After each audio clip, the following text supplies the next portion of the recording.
Hello guys. आज हम दोबारा अपनी क्लास का बाकायदा से आगाज़ कर रहे हैं।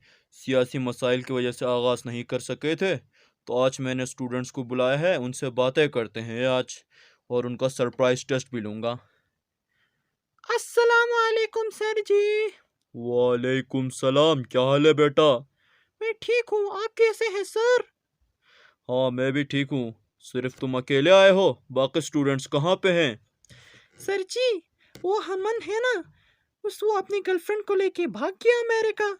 और जो उमर है ना, वो आते हुए साइकिल से गिरकर पाँव टूट गया उसका, तो वो चला गया। तो मैं अकेला ही आया हूँ आज। अच्छा, वो शैतान भाग गए? तो ठीक है, आज तुमसे सरप्राइज टेस्ट लेके आज छुट्टी करते हैं। ओके सर जी। अच्छा, तो बेटा बताओ, दो में से दो निकालो तो कितने बचते हैं? सर जी, मुझे इसका जवाब नहीं आता। अरे बेटा, मान लो कि तुम्हारे पास सालन और दो रोटियां हैं। दो रोटी तुम खा लो तो बाकी तुम्हारे पास क्या बचा? सर जी, सालन बचा।